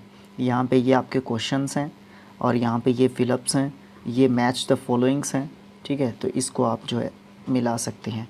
गुरु नानक देव जी का संबंध किस नगर से था, किस गुरु का संबंध किस नगर से था, यहाँ पे खालसा पंथ की स्थापना किसने की थी, ये मैं आपको बिल्कुल भी नहीं बताऊँगा। ये आप लोगों ने खुद से सोल्व करने हैं। अगर आपसे सोल्व नहीं होते हैं तो आप मुझे बताइएगा, ठीक है। गाइड का यूज़ मत करें। ये मैं यहाँ पे बच्चों को बता रहा हूँ, गाइड का यूज़ मत करें बेटा। आप लोग है ना, आप लोग अपनी विवेक और अपनी जो सोच समझ है ना उसको जो है यूज़ करें। तो इस प्रकार से हमारा लेसन नंबर जो 2 है वो समाप्त हो जाता है। तो फर्स्ट लेसन कंप्लीट हो चुका है, सेकंड लेसन कंप्लीट हो चुका है। अब हम थर्ड लेसन में मिलेंगे जल्दी ही। राष्ट्रीय भक्ति आंदोलन, उसका ये एक हिस्सा था सिख गुरु परंपरा, ठीक है। ये राष्ट्रीय भक्ति आंदोलन का, ये राष्ट्रीय भी हटा दो, भक्ति आंदोलन के नाम से इसको जाना जाता है, राष्ट्रीय पूरे राष्ट्र का, ठीक है। तो यहाँ पे ये सिख गुरु परंपरा जो था ये इसका एक हिस्सा था। तो नेक्स्ट जो हम पढ़ेंगे वो हम राष्ट्रीय भक्ति आंदोलन जो है लेसन नंबर 3 पढ़ेंगे, ठीक है। तो thanks for watching, thank you so much. मिलेंगे नेक्स्ट पार्ट में। जाने से पहले डीप स्टडी को सब्सक्राइब करें, शेयर करें, प्यारा सा कमेंट छोड़ें, अपने विचार बताएं, ठीक है। आपके मन में क्या चल रहा है, आप हमें सजेशंस दे सकते हैं। इस तरीके की चीज़ें आप ज़रूर से करें। तो thanks for watching again, thank you so much बेटा, थैंक यू सो मच। और इस वीडियो को दोनों ही देख सकते हैं, कॉम्पिटिटिव एग्ज़ाम्स वाले भी देख सकते हैं और 8th क्लास के बच्चे तो देखेंगे ही, मुझे पता है इस बात का। तो थैंक यू सो मच।